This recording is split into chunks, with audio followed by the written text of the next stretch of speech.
Welcome to our legendary car series on the Shortansy channel.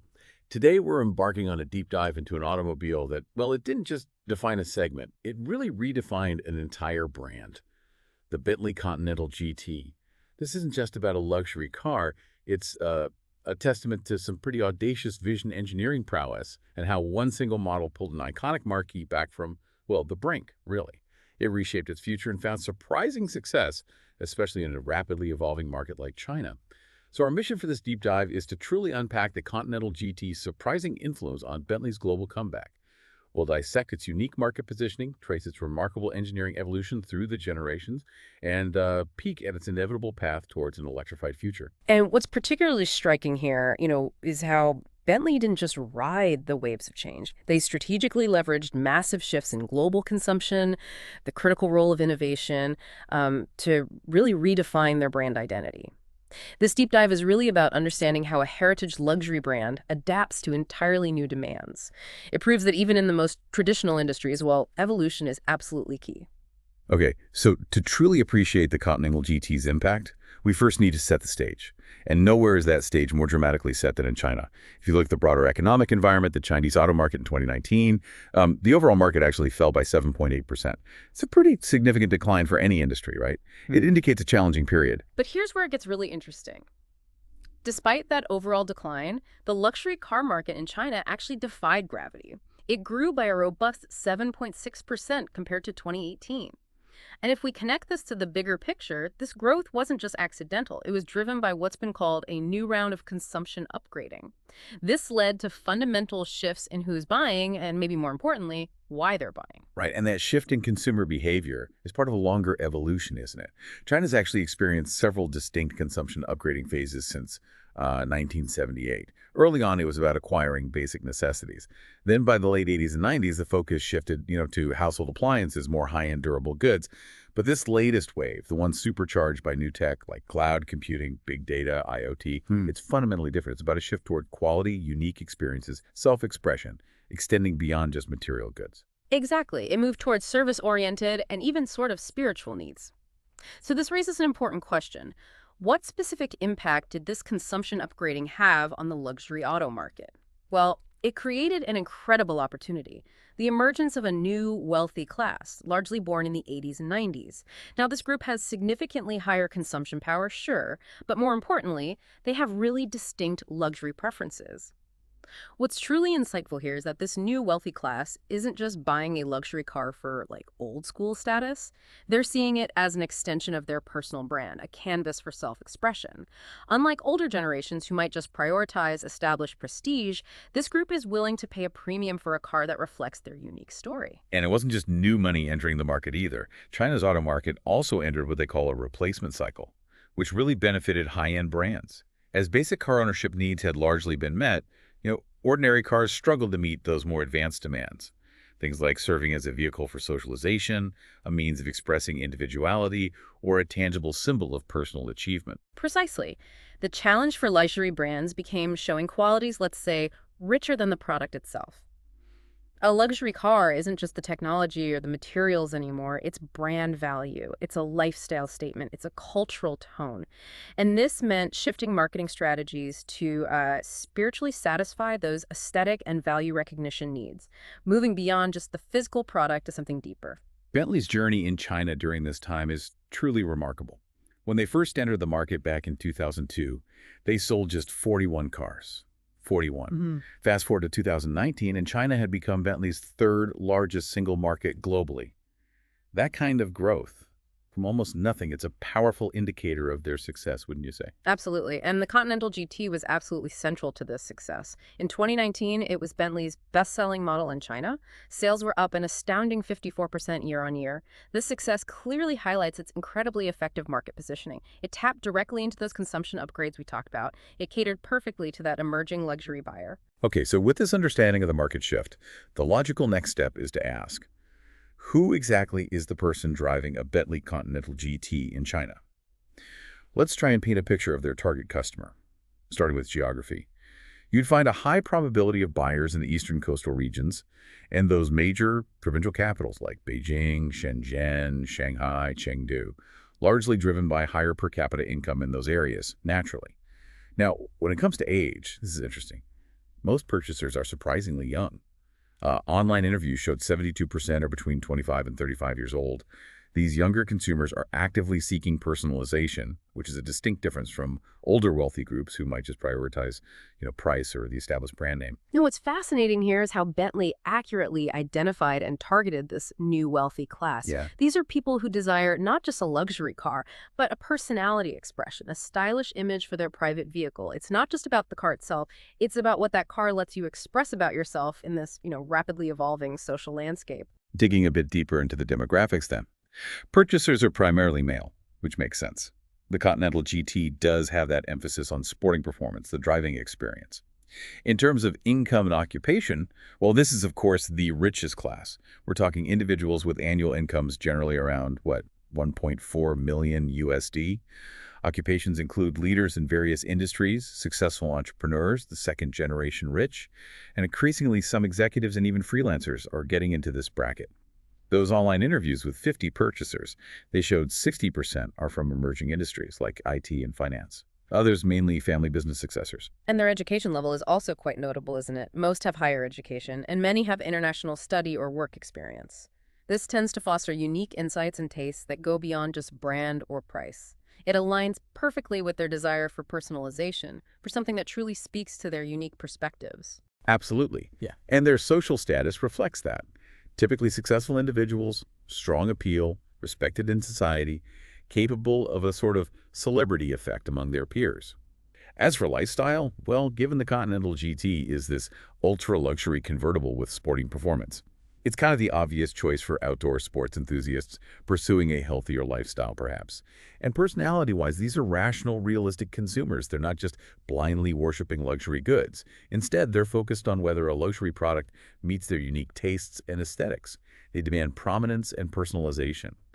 In those interviews, a remarkable 72% emphasized that the Continental GT perfectly expresses their distinctive personalities. And that precise targeting wasn't just about sales numbers, was it? It truly allowed them to carve out a unique space in a very crowded market.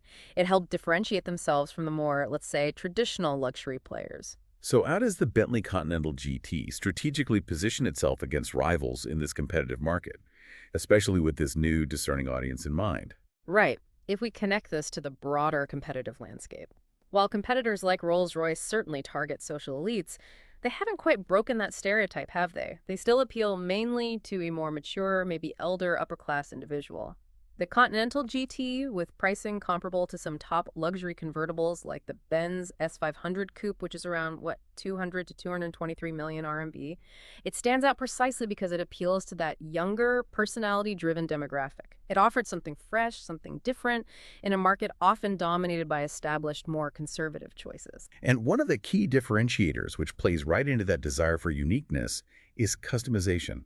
The Continental GT offers a staggering 17 standard exterior paint finishes and an additional 100 types, 100. Compare that to Rolls-Royce on 16 standard, 42 additional, or the Benz S500 Coupe with just 9 standard and 11 additional. This extensive customization, it directly caters to that desire for uniqueness we just talked about. It's about empowering the buyer to truly make the car theirs. Which then raises an important question. Since many in this new, younger Chinese demographic weren't necessarily familiar with Bentley's long, storied heritage, how did Bentley connect with them? They really had to innovate their marketing channels, didn't they, to create buzz and exposure, moving beyond just traditional luxury advertising. They truly leveraged the digital age. Bentley made full use of social networking apps, aiming squarely at WeChat, which is, China's most popular social app among young people. Advertisements for the Continental GT, nice concise messages, immersive 3D 360-degree views. They were continually pushed to followers' homepages. This kind of Palm Auto Show advertising helped the Continental GT successfully become a hot topic among target groups much faster than its competitors could manage. So while other luxury brands were maybe still chasing the old guard, Bentley saw their future customers were probably scrolling WeChat, just like everyone else. And beyond just the digital, they built on emotional connections, too. To advertise its brand heritage and connect it specifically to the Continental GT, they hosted various Bentley-named private activities in many first-tier cities. Things like charity dinners, art-related salons. The young upper class are typically keen on charity, they have interests in pursuing art, so they were actually pleased to participate in these kinds of activities. This wasn't just clever marketing, it was, well, a profound redefinition. By associating the Continental GT with high culture and philanthropy, Bentley elevated it beyond just mere transportation. They positioned it as moving art. And that's a concept that resonated deeply with the generation seeking cultural capital as much as financial. Okay, so having understood who Bentley was targeting, the natural question becomes, how did they build a car capable of capturing this new, discerning audience? Let's switch gears now and peel back the layers, explore the engineering marvel that is the Continental GT. Its very existence is really tied to Volkswagen's acquisition of Bentley back in 1998. At that time, the Crew factory was apparently quite dilapidated, sales were struggling, only 414 cars delivered globally that year. Bentley was truly in need of a savior. Yes. And Ferdinand Piëch, VW's visionary leader at the time, saw Bentley almost as a blank canvas. He envisioned a new W12 engine incredibly compact, yet incredibly powerful. This W12 was uniquely designed to be shared across the VW Group, appearing in the Phaeton and the Audi A8. But crucially, twin-turbocharged specifically for Bentley. This W12, sometimes called WR12 because of its unique narrow-angle VR6 cylinder bank origins, it was a stroke of genius, really. It's essentially two narrow V6 engines cleverly joined together. This allowed it to be incredibly compact and fit where a traditional, much wider V12 might not. It provided both immense power and packaging efficiency. Right, so the first generation, which ran from 2003 to 2011, launched with that mighty 6.0-liter twin-turbo W12, delivering 552 horsepower, 479 pound-feet of torque, coupled with all-wheel drive. And the numbers speak for themselves, don't they? It rapidly pushed Bentley's global deliveries past 8,000 by 2005. Initially, it was seen by some as maybe a bit of a slumbering giant. Powerful, sure, but perhaps a bit soft in its handling. Updates, like the Mulliner driving specification adding 20-inch wheels, diamond-quilted hide, they upped both the luxury and the sportiness. It became an instant classic. I think I read musician Prince even owned a baby blue 2006 Continental GT Coupe. That's right. And the driving experience was indeed progressively sharpened through its lifespan. The Continental GT Speed version first appeared in this first generation. It boosted power to 600 bhp and 750 Nm, along with a lowered ride, uprated suspension, unique wheels. These models also became famous for some incredible feats, like breaking ice speed records, reaching astonishing speeds like 321.6 kilometers on the frozen Baltic Sea. It certainly shed that slumbering giant image then, didn't it? Definitely. Then came the second generation, running from 2011 to 2018. Now, this was perhaps more of a significant facelift under the surface, but it brought a really big innovation. A new 4.0-liter twin-turbo V8 engine option started at 500 HP, later went up to 521 AMP in the V8S model. This V8 was about 50 kilograms lighter than the W12. It offered sharper responses, a Revere feel, and frankly, a much better sound. Both the W12 and V8 models also received a new, quicker-witted 8-speed automatic gearbox. And what's fascinating here is how the V8, despite having less raw power on paper than the W12, it often felt more agile and engaging to drive. Mainly due to its lighter weight and more eager character, it really showed that sometimes less could be more, especially for those who wanted more driver-focused experience from their GT. Fast forward to the third generation, which debuted in 2018 and runs through 2024. This iteration is pretty much entirely new underneath the skin. It features a reworked W12, now putting out 635 horsepower and a massive 900 Nm of torque, and the new Continental GT Speed, that reaches 659 PS and 900 units of torque, which means it's capable of 0-60 mph in a blistering 3.5 seconds, top speed 208 mph, a true Grand Tourer with genuine supercar performance levels. Yeah, and this iteration saw really significant technological advancements that truly transformed its dynamics. There was a crucial switch from a traditional torque converter automatic to a twin-clutch transmission. Now, that wasn't just a technical tweak. It dramatically sharpened the car's responses, made it feel far more agile than its predecessor, especially during spirited driving. It also gained active anti-roll bars powered by a 48-volt electrical system. This offered vastly improved body control and comfort, too, plus a new electric power-assisted steering system contributed to a much more precise feel at the wheel. And the body itself is lighter, shaving off 80 kilograms compared to the previous W12 model. All these elements combine, to create a car that truly balanced that ultimate luxury with real dynamic capability. It's almost hard to imagine a Bentley without that W12, isn't it? This engine has truly been central to Bentley's identity since the Continental GT first launched. It really has, and this raises an important question. Why is it so iconic? Well, it's a truly unique engineering masterpiece. Since its launch, over 100,000 W12 engines have been built by hand and crew. Collectively, they've produced over 6 million horsepower. And its compact design, achieved by essentially mating those two narrow-angle V6 engines, that allowed it to fit where a traditional, wider V12 might not. It was a brilliant packaging solution that really unlocked the GT's iconic proportions. And its power evolved dramatically over the years. Yeah? From that initial 552 horsepower, all the way to its peak in the very limited run Bentley Batour, where it produced a phenomenal 730 horsepower and 738 pound-feet of torque, hitting 60-mile-per-hour in just 3.3 seconds. The current Continental GT Speed, which is the final series production car to get this engine, still offers a very potent 659 horsepower. But this incredible journey is coming to an end. The W12 engine production is set to stop in April 2025. Driven largely by stricter emissions regulations and, of course, Bentley's strategic shift towards sustainability, it truly is the end of an era. It symbolizes the final engineering masterpiece directly influenced by Ferdinand Piech's vision all those years ago. It's definitely a moment of reflection for a brand that, for decades, has been synonymous with 12 cylinders. Yeah, and while it wasn't maybe known for a particularly sonorous exhaust note like some V8s or V12s, its defining characteristic was always that effortless power, that incredible refinement. Made it feel like a cruise missile with an extra shot of cruise, as someone put it. It was about quiet, immense capability. And crucially, it was designed for daily use, for longevity, not just some fragile showpiece to be admired from afar. It was really a workhorse, albeit one dressed in a velvet glove. And if we connect this winding down of the W12 to the bigger picture, Bentley's Beyond 100 Plus strategy commits them to becoming a global pioneer in sustainable luxury mobility.